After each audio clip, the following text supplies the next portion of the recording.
Something strange happens when an empath finally heals their deepest wound, something that sounds impossible until you experience it yourself.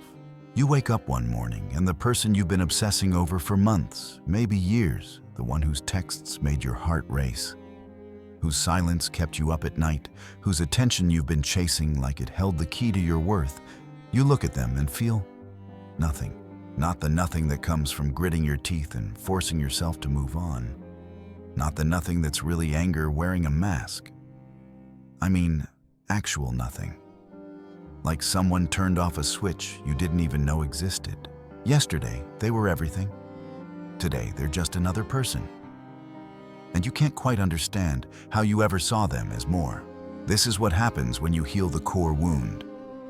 When the thing inside you that's been pulling you towards certain people, certain patterns, certain pain, when that finally integrates the magnetic pull, just stops. The person doesn't change. You do. Something deep in your psyche reorganizes itself, and suddenly the algorithm running your attraction completely rewrites itself. It's like what happens when two chemicals meet and transform each other. Except in this case, both chemicals are inside you.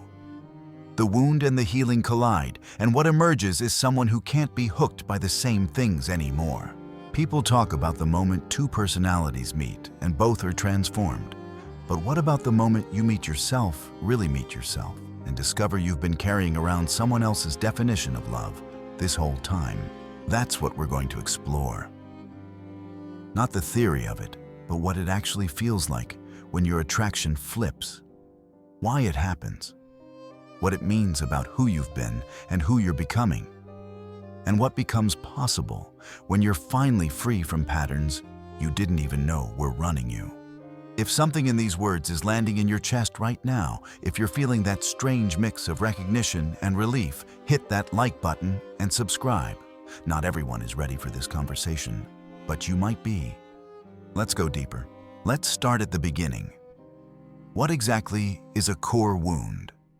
Think back to when you were very young, maybe 3, 4, 5 years old. You didn't have the words yet to understand what was happening, but you were reading everything. The tone of voice, the energy in the room, whether your needs were met with warmth or irritation, whether your emotions were welcomed or shut down, whether your existence felt like a gift or a burden to the people around you. And from those thousands of tiny moments, your psyche drew a conclusion. Not a conscious conclusion, you were too young for that, but a deep, visceral knowing about what it means to be you in this world. In depth psychology, we call this the core wound. It's the original complex formed around your earliest experiences of love, safety, and belonging. The fundamental belief about your worthiness that gets encoded into your nervous system before you even have language to describe it. This isn't just trauma in the conventional sense. It's deeper than that. It's the organizing principle around which your entire psychological structure builds itself. Think of it as the first wound that teaches you what to expect from life, from love, from other people. Common core wounds include abandonment, betrayal, unworthiness, invisibility, and the belief that you're fundamentally too much or not enough. Maybe you learned that love is conditional, that you must perform, achieve, or caretake to deserve connection. Maybe you learned that your needs are burdensome, that your emotions are too intense, that your very existence requires justification. Here's what makes the core wound so powerful. It doesn't just hurt you once and fade into memory. It becomes the organizing principle of your entire psychological structure. It becomes the question you're always asking, even when you don't realize you're asking it. For the abandonment wound, the question is, will you leave? For the unworthiness wound, am I enough?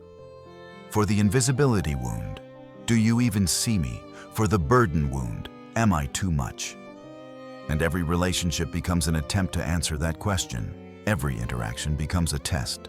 Every person becomes a potential validator or rejecter of your deepest fear about yourself. The wound creates what we might call a psychic signature that broadcasts unconsciously to everyone you meet.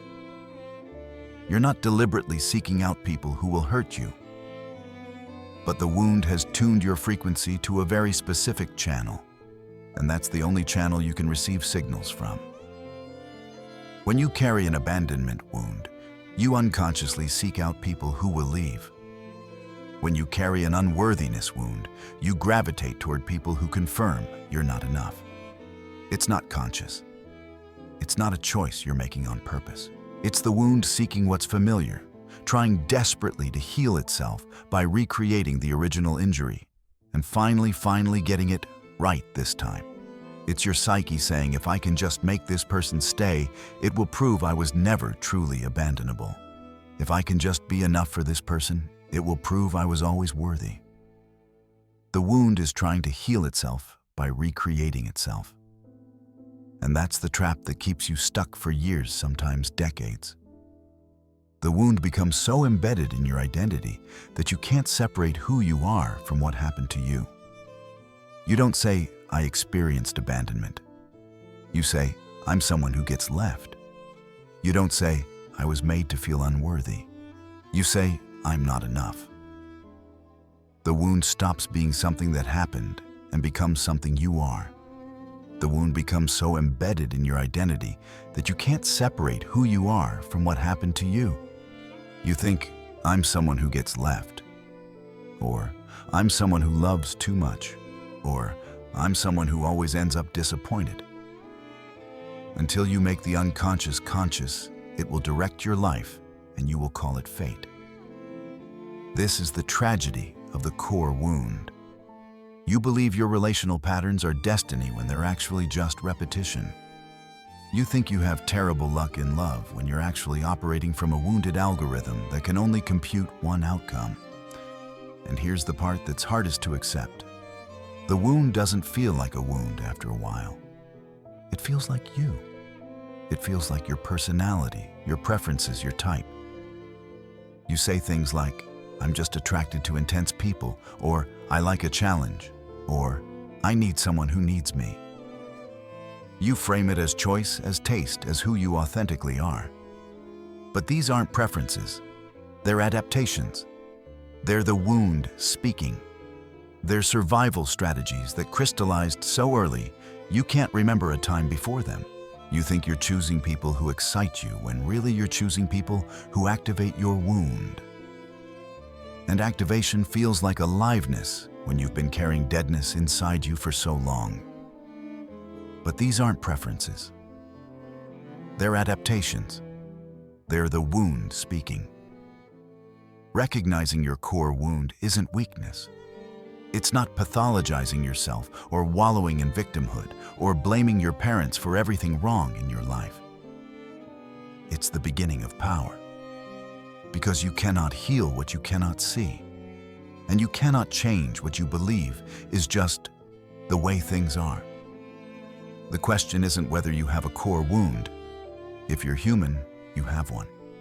The question is, are you ready to look at it directly? Now let's talk about why this matters specifically for empaths. Why the core wound cuts deeper, lasts longer, and creates more complex patterns in people who feel everything. Empaths aren't just born with a gift that makes life beautiful. Most of the time, they're forged in fire. The research on Carl Jung empath development shows that many highly sensitive empathic people were once highly sensitive children in environments that couldn't hold their sensitivity. And when your sensitivity isn't met with understanding, it becomes a wound. When your emotions are too big for your family system to contain, you learn to contain them yourself. Or you learn to become the container for everyone else's emotions instead. Maybe your household was chaotic and the only way to feel safe was to become a master at reading the emotional weather. Maybe your parent was depressed and you became their emotional support before you even started school. Maybe conflict was dangerous, so you learned to sense tension before it erupted and do whatever it took to keep the peace. Maybe your feelings were dismissed or mocked, so you learned that survival meant feeling everything but showing nothing. This is where the wound and the gift become tragically intertwined. Your sensitivity, your ability to feel deeply, sense, subtly understand intuitively, this wasn't encouraged or celebrated. It was often shamed, dismissed, or exploited. So you learned to use it as a survival tool. You became hypervigilant. If I can sense everything, you unconsciously decided, I can prevent abandonment. I can prevent pain. I can keep everyone stable, including myself. This creates what depth psychology calls the creative illness suffering that births extraordinary perception. Your wound gave you X-ray vision into human psychology. You can read micro-expressions before most people notice them. You can feel emotional undercurrents that others completely miss. You know what people need before they know it themselves. You can sense the hidden pain underneath someone's anger, the fear underneath their control, the loneliness underneath their independence. But this gift came at a devastating cost. You learned that your value lies in your ability to understand, soothe, and accommodate others. You learned that love is something you earn through emotional labor, not something you receive just for existing. You learned that being needed is the closest you'll get to being loved. And when being needed becomes your identity, you stop knowing the difference between connection and codependency. And so you developed a pattern that feels inevitable, natural, even noble, attracting people who need exactly what you learned to provide. The emotionally unavailable person who needs your patience. The narcissist who needs your endless understanding. The wounded person who needs your healing. The chaotic person who needs your stability. The angry person who needs your calm. The lost person who needs your guidance. These relationships feel meaningful because you're finally using your gift. You're finally valuable. You're finally necessary. But necessary isn't the same as loved. And somewhere deep inside, beneath all the caretaking and understanding and emotional labor, a part of you knows this. A part of you is screaming, what about me? What about my needs? When do I get to be held the way I hold everyone else? The intensity of these relationships feels meaningful because you're finally using your gift. You're finally valuable. You're finally enough as long as you keep giving, keep understanding, keep emptying yourself into someone else's void. But here's the brutal truth. What wounds you is also what attracts you. The person who can't fully love you, can't fully see you, can't reciprocate your depth, they feel like home. Not because you're broken or masochistic, but because the wound recognizes itself in them. The word happiness would lose its meaning if it were not balanced by sadness. Similarly, your capacity for deep love loses its meaning when it's constantly poured into people who can't receive it. The balance is off, and your psyche knows it, even if your conscious mind doesn't. Your sensitivity isn't the problem. Your empathic nature isn't what needs to be fixed or toned down or protected with better boundaries. The wound underneath it, the original injury that taught you that love is something you perform for, not something you receive, that's what's been driving your choices. And until that wound heals, you'll keep choosing the same person in different bodies. Different names, different faces, same dynamic. Because the wound doesn't want something new. It wants something familiar. It wants to replay the original story and finally get the ending where you're chosen, where you're enough, where you're loved without having to earn it.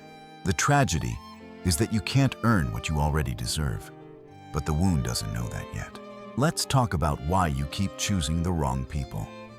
Not the surface reasons they were charming you, had chemistry you thought this time would be different. I'm talking about the deeper mechanism operating below your conscious awareness. Your core wound creates what I call an attraction algorithm. It's a set of unconscious calculations that determine who lights you up and who leaves you cold. And here's the uncomfortable truth. The algorithm is designed to recreate your wound, not avoid it. This is how projection works in human psychology. You take the unresolved material from your past and unconsciously cast it onto people in your present. You're not actually seeing them. You're seeing the unfinished business of your psyche reflected back to you. If your father was emotionally distant, you're magnetically drawn to emotionally distant men. If your mother was critical and impossible to please, you gravitate toward partners who withhold approval. If love in your family was conditional, you choose people who make you work for every scrap of affection. You're not magnetically drawn to people who will recreate the original wound out of some kind of masochism. You're drawn to them because your psyche is trying to heal. It's trying to go back to the scene of the original injury and get it right this time. It's thinking, if I can just make this unavailable person choose me, it will heal the wound of my unavailable parent. If I can just be enough for this person who doesn't see me, it will prove I was always enough. But here's the devastating truth: you can't heal a childhood wound with an adult relationship. The psyche doesn't know this. It keeps trying. It keeps choosing the same dynamic. It keeps hoping this time will be different. And the more intense the chemistry, the more likely they mirror your wound perfectly. That electric feeling, that sense of finally coming home, that instant recognition, it's not soulmate energy. It's wound recognition. Your unconscious mind is screaming, this person can hurt me in exactly the way I was originally hurt. This is my chance to heal it. Think about the empath who keeps falling for narcissists.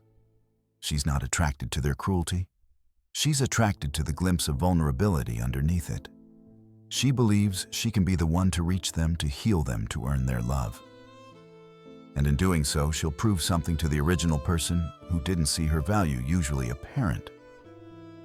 Or the anxiously attached person who keeps choosing avoidant partners. He's not attracted to their distance.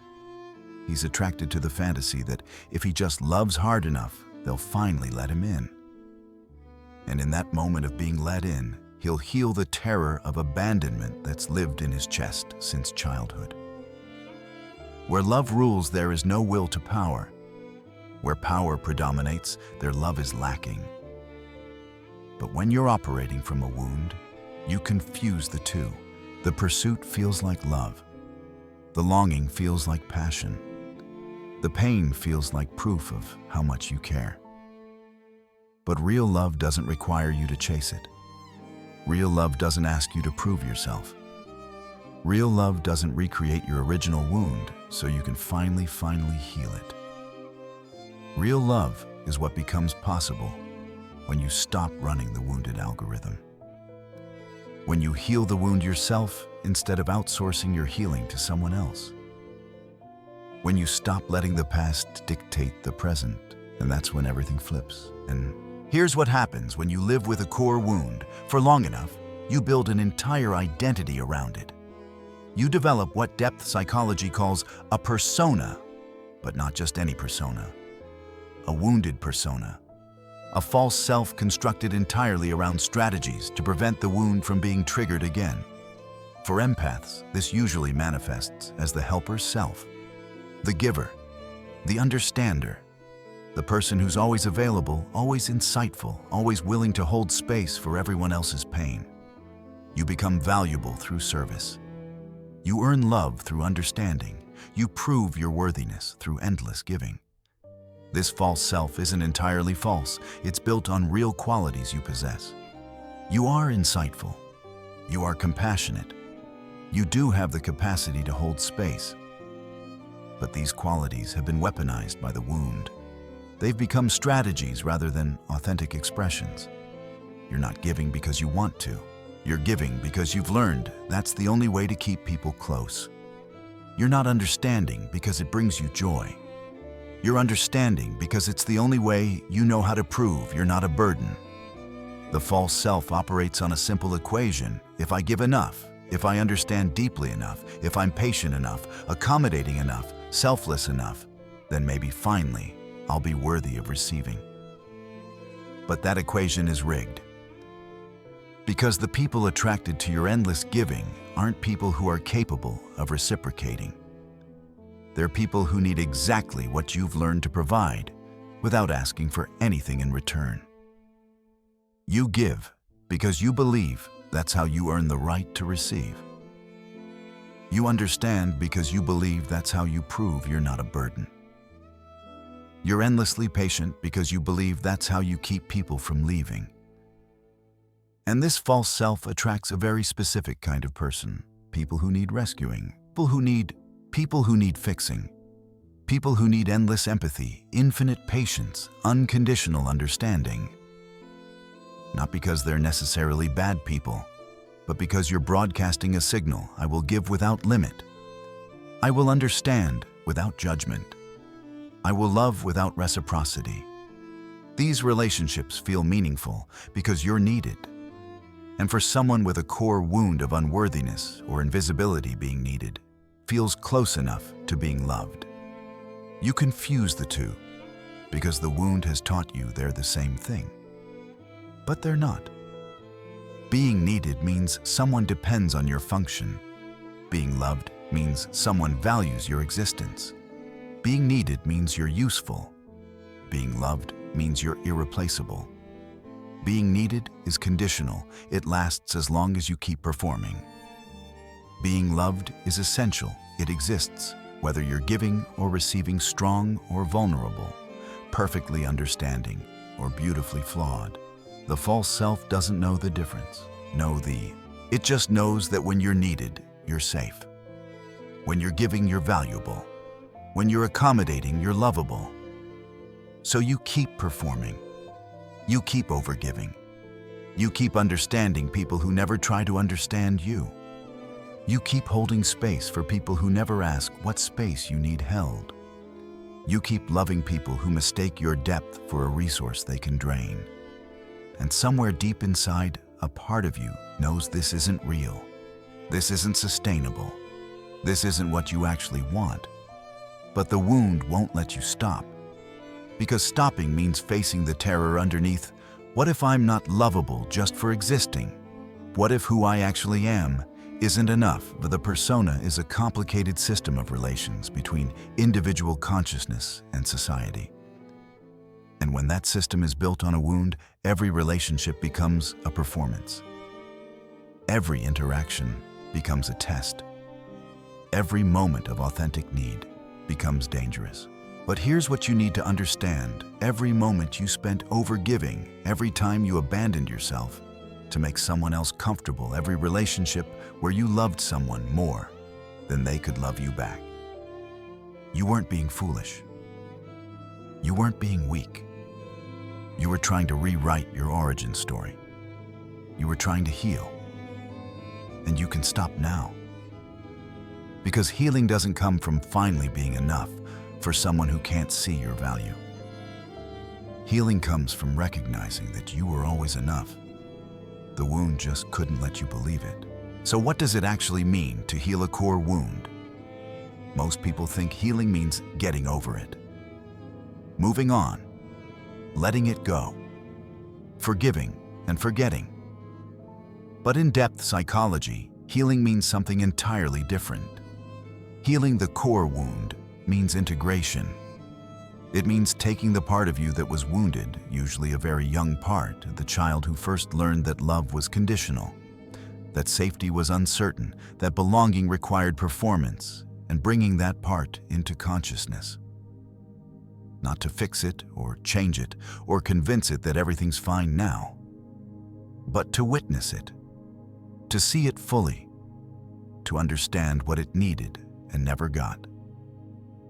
This is the process called individuation in Jungian psychology, making the unconscious conscious, bringing the shadow into light, integrating the split-off parts of yourself back into wholeness.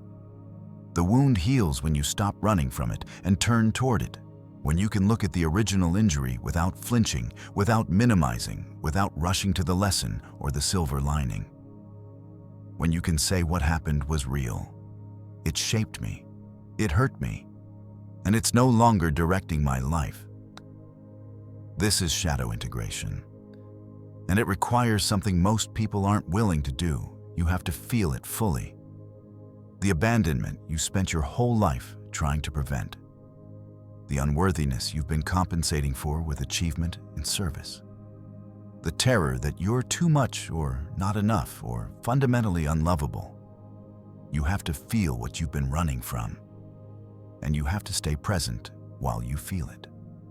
One does not become enlightened by imagining figures of light, but by making the darkness conscious.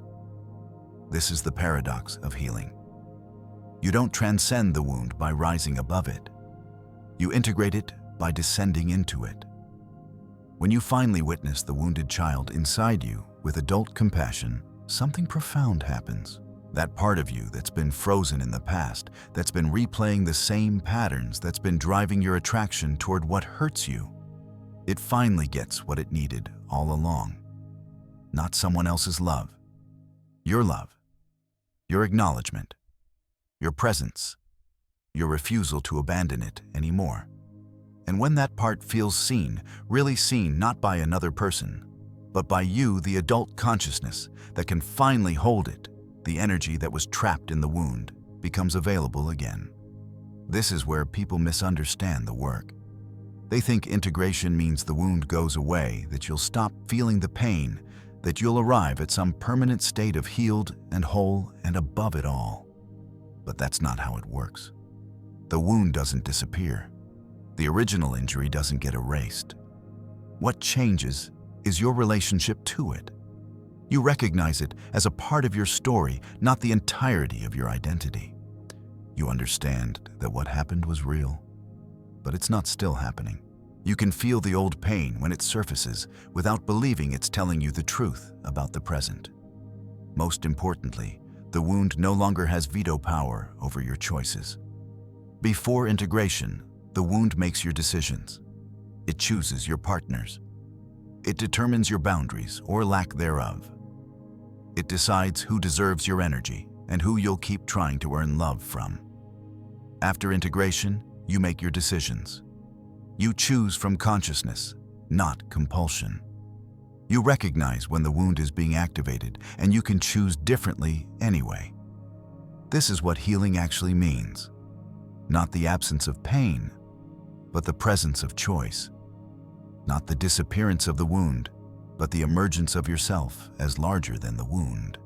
And when this integration reaches a critical mass, when enough of your unconscious material has been made conscious, when enough of your shadow has been witnessed and reclaimed, that's when the flip happens. You don't wake up one morning having intellectually decided that your old patterns don't serve you.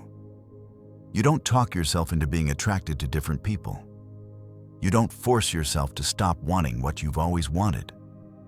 What happens is far more mysterious and immediate.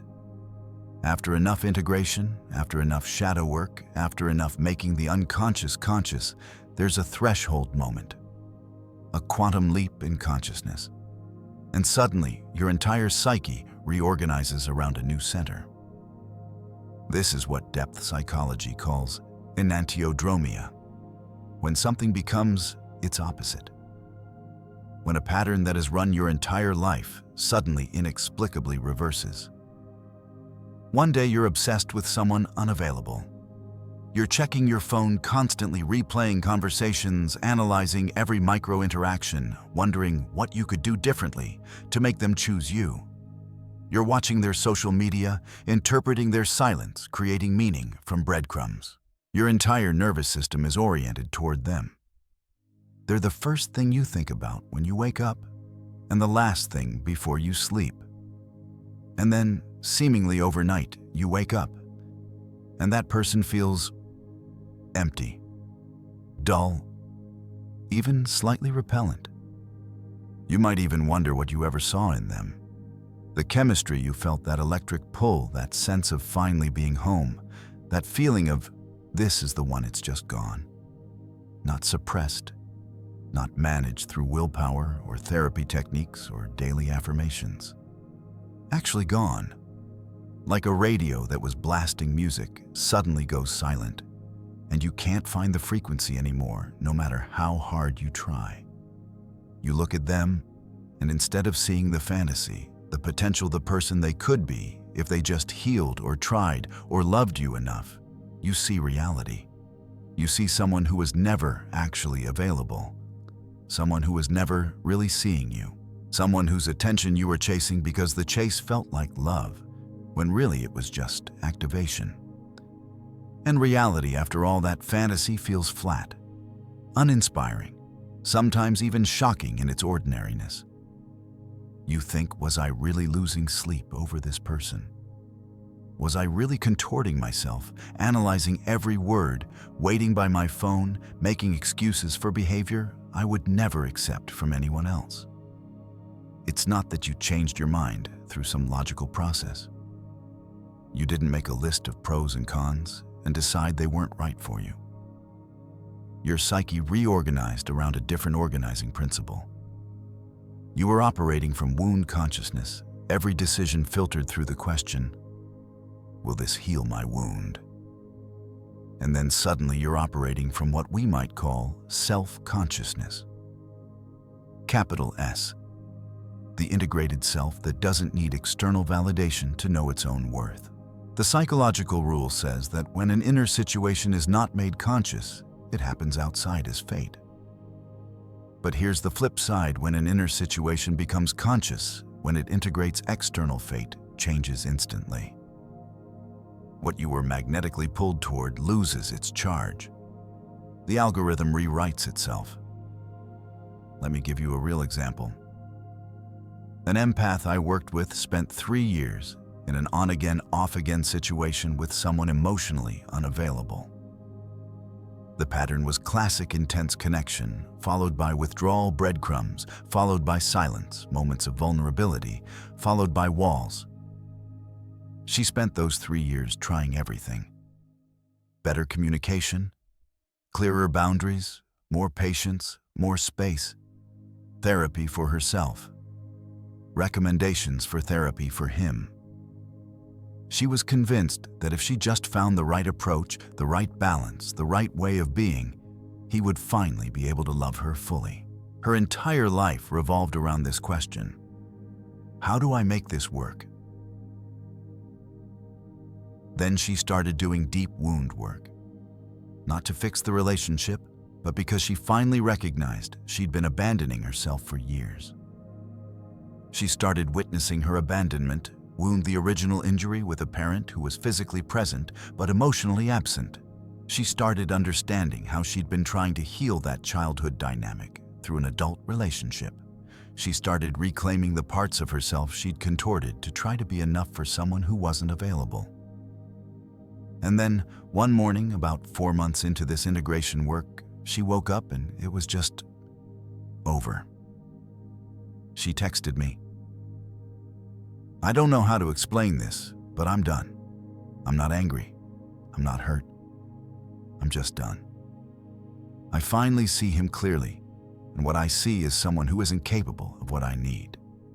And instead of making that my problem to solve, I'm finally ready to let it be his journey, not mine." The flip was instant. After 3 years of agony, 4 months of integration work, and 1 morning of absolute clarity, she didn't decide to be done. She just was. The wound that had been driving her attachment healed enough that the attachment lost its foundation. That's the flip. That's the moment when everything reorganizes. Now let's talk about what happens after the flip, because this is where it gets even more interesting. It's not just that you're no longer attracted to your old type. Often you're actively repelled by them. And this can create confusion and even guilt. These aren't bad people. They didn't necessarily do anything different. So why do they suddenly feel so wrong? Here's what's happening. Projection collapse. When you were operating from wound consciousness, you were projecting massive amounts of unconscious material onto certain people. You saw them through wound-colored glasses, that emotionally unavailable person. You projected the idealized parent onto them, the one who would finally choose you, finally see your value, finally give you what you never got as a child. That chaotic, intensity-driven person. You projected excitement, passion, depth, when really what you were responding to was familiar dysfunction. That person who needed endless understanding. You projected meaning and purpose. your chance to finally be valuable. To prove your love could heal to earn the love you believed you didn't inherently deserve. But when the wound heals and integrates, the projections collapse. You suddenly see these people clearly without the filter of your unconscious material. And what you see is often shocking in its ordinariness. The emotionally unavailable person isn't mysterious and complex. They're just unavailable. The chaotic person isn't passionate and deep. They're just dysregulated. The person who needed endless understanding isn't giving you purpose. They're just taking. What once felt like chemistry now feels like dysfunction. What once felt like passion now feels like chaos.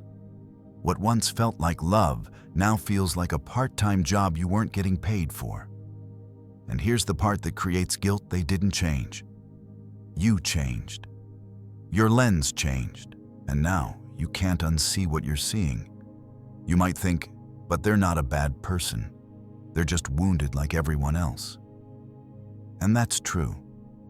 But here's what you finally understand. After the flip, someone being wounded doesn't obligate you to heal them. Someone being unable to love you fully doesn't make it your responsibility to accept partial love. Someone being unavailable doesn't make it your job to wait. This isn't judgment, it's discernment. Before the flip, you couldn't tell the difference. Every wounded person felt like your responsibility, your mission, your chance to prove your love was powerful enough to heal someone. After the flip, you recognize that's not love. That's the wound talking. Real love doesn't require you to heal someone into loving you back. Everything that irritates us about others can lead us to an understanding of ourselves. But the flip is when you stop being irritated and start being clear. You see their patterns not as challenges to overcome, but as information to integrate. And the information tells you this person is on their own journey, and you're finally ready to be on yours. The repulsion you might feel isn't cruelty. It's your psyche protecting itself. It's saying, we're not doing this anymore. We're not abandoning ourselves for someone else's potential. We're not contorting ourselves to fit into spaces that were never meant for us. We're not accepting crumbs and calling it a feast. Your system, your body, your intuition, your deepest self, it all aligns to say no to what used to hook you. And that alignment feels like repulsion, only because it's so different from the magnetic pull you're used to. It's okay to outgrow people you once loved. That's not betrayal. That's evolution. That's the natural consequence of healing. You don't owe anyone continued attachment to dynamics that no longer serve your growth. You don't owe anyone access to you just because they once had it. The flip isn't about becoming cold or closed or cynical about love. It's about becoming clear. And clarity, after years of confusion, can feel startling in its simplicity. So if you're no longer attracted to what used to hook you, what are you attracted to now? This is where the Carl Jung empath framework becomes especially important. Because when you heal the core wound, you don't stop being empathic. You don't lose your sensitivity or your depth or your capacity to feel deeply. What changes is where you direct that capacity. Before healing, you were attracting from the wound.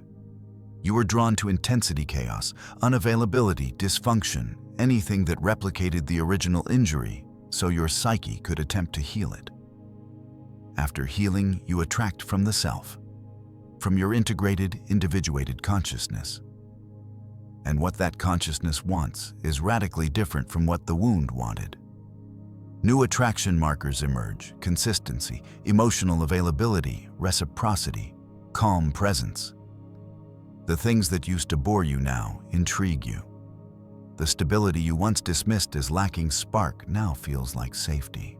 The emotional availability you once experienced as too easy now feels like maturity. And this can feel strange, even wrong at first. You might meet someone who's genuinely interested in you, who communicates clearly, who shows up consistently, who doesn't play games or create drama or make you work for their attention. And your first response might be, where's the spark? Where's the chemistry? Where's the intensity I'm used to? Here's what you need to understand. That spark you're used to was wound recognition, not genuine connection. That chemistry was your psyche screaming, this person can hurt me, in familiar ways. That intensity was dysregulation, not depth. Real spark, the kind that comes from two integrated people meeting, feels different. It feels calm, steady, safe. And if you're used to confusing anxiety with attraction, safety can initially feel like boredom. But stay with it. Because what you're experiencing isn't boredom. It's the absence of trigger. It's what connection feels like when it's not activating your wound. You're drawn to people who have done their own work. People who have their own relationship with their psyche. People who don't need you to fix them, heal them, understand them better than they understand themselves. You're drawn to reciprocity, the novel experience of someone being as curious about you as you are about them. Someone who asks questions. Someone who wants to know you, not just be known by you. You're drawn to emotional availability people who can be present with both their light and their shadow. People who don't need you to manage their feelings or tiptoe around their triggers. People who take responsibility for their own healing. You're drawn to groundedness people who have their feet on the earth, not their head in the clouds of fantasy and potential. People who show you who they are through consistent action, not just compelling words. The privilege of a lifetime is to become who you truly are. And part of becoming who you truly are is attracting people who can meet you there. Not in your performance, not in your false self, not in your wound, but in your authentic, integrated, individuated humanity. This doesn't mean you've lost your capacity for passion. It means you've gained the capacity for sustainable love. Love that doesn't require crisis to feel real. Love that doesn't need intensity to prove its existence. Love that can be both profound and peaceful, both deep and stable. The people who start showing up after the flip might surprise you. They're not projects. They're not puzzles to solve. They're not unavailable people you need to earn love from. They're just there, present, available, ready. And if this feels anticlimactic compared to the roller coaster, you're used to remember you haven't lost your capacity for feeling deeply. You've lost your tolerance for feeling badly. And those are two entirely different things.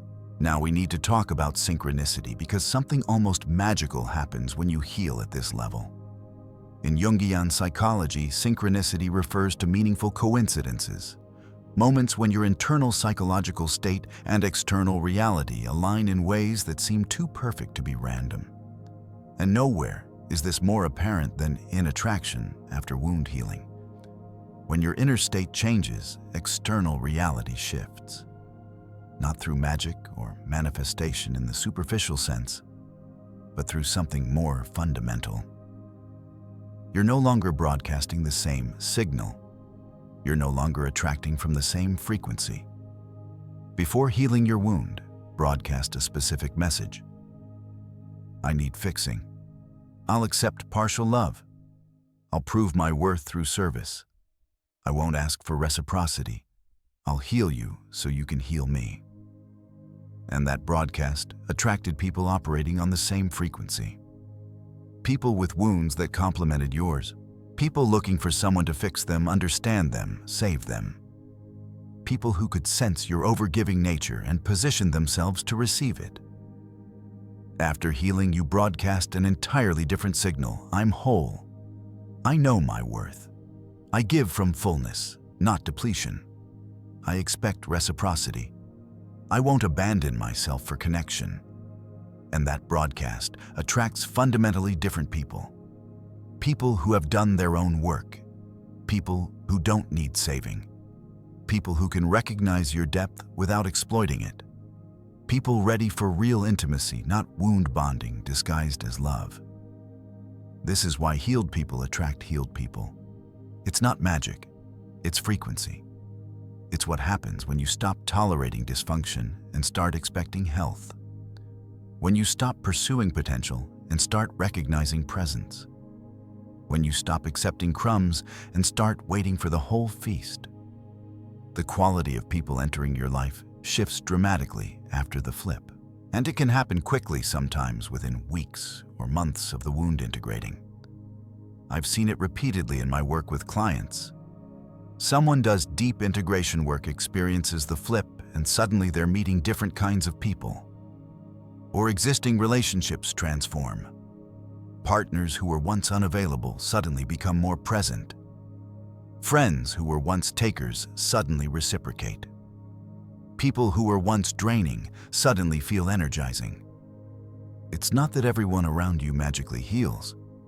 It's that you stop engaging with patterns that don't serve you. And that energetic shift creates space for new patterns to emerge. But I know what you might be thinking. What if no one wants the healed version of me? What if I become too boundaried, too clear, too unwilling to accept dysfunction and end up alone? This is the fear that keeps people stuck in wounded patterns. Better to be needed than alone. Better to accept partial love than no love. Better to stay small and accommodating than risk being too much. But here's the truth, that the fear won't let you see the wounded version of you attracted wounded people. The healed version attracts ready people. The wounded version accepted relationships that hurt. The healed version attracts relationships that heal. The wounded version gave everything and got scraps. The healed version gives and receives in equal measure. Synchronicity is an ever-present reality for those who have eyes to see. And healing gives you eyes to see. You start noticing the healthy people who are always there but invisible to your wounded lens. You start recognizing green flags instead of only seeing red flags as familiar and therefore attractive. You start experiencing what depth psychology calls the transcendent function, the emergence of a third possibility that transcends the old binary of either wound-driven connection or isolation. Real partnership becomes possible, not the kind built on mutual wounding where you take turns healing and hurting each other, but the kind built on mutual wholeness, where you both bring integrated selves to the relationship and create something larger than either of you alone. Your healing doesn't make you harder to love. It makes you impossible to love badly. And the people who show up after the flip are people who can love you well, who can meet your depth without drowning in it, who can appreciate your empathic nature without exploiting it, who can witness your sensitivity without asking you to dim it. This is what becomes possible when you trust that healing is worth the temporary discomfort of letting go of what's familiar. So let's bring this full circle. The core wound organized your entire relational life around one question: am I enough? And every relationship became an attempt to answer that question through someone else's validation, someone else's choice, someone else's love. But that question can never be answered externally. No amount of someone else choosing you will convince the wound that you're worthy. No amount of proving your value through service will make you feel valuable. No amount of earning love will feel like you deserve love. The question can only be answered internally. And when you finally answer it yourself, when you look at the wounded part of you and say, you were always enough. What happened wasn't your fault. I'm here now, and I'm not leaving. Everything changes. The flip in attraction isn't loss, it's reclamation. You're not losing the ability to love. You're gaining the ability to love consciously, deliberately, from wholeness instead of woundedness. You're not becoming cold or closed. You're becoming clear. And clarity, after years of confusion, feels like a superpower. So here's the invitation. As you move forward, start witnessing your attraction patterns as data, not destiny. When you feel that magnetic pull towards someone, pause. Ask yourself, is this chemistry or wound recognition? Am I attracted to who they are or to what they represent? Do they make me feel alive? or do they make me feel activated? Learn the difference between genuine connection and familiar dysfunction. They can feel similar at first, but one expands you and one contracts you. One allows you to be yourself, and one requires you to perform. One feels like coming home to yourself, and one feels like abandoning yourself to pursue someone else. Begin the work of turning toward your core wound with compassion. Not to fix it overnight or transcend it through spiritual bypassing, but to witness it, to understand it, to integrate it slowly, patiently, with the same compassion you've always extended to everyone else. And trust that when you heal, your relationships will heal or reveal themselves. Some relationships will deepen when you stop performing and start being real. Some will naturally fade when you stop overgiving and start expecting reciprocity. Some will end when you recognize that they were built on your wound, not your worth. And all of that is okay. All of that is part of the process. All of that is you choosing yourself possibly for the first time in your life. Your vision will become clear only when you can look into your own heart. Who looks outside dreams, who looks inside awakes. This is your awakening moment. Right now, reading these words, recognizing yourself in these patterns, understanding that what you've been experiencing isn't weakness or failure or evidence that something's wrong with you.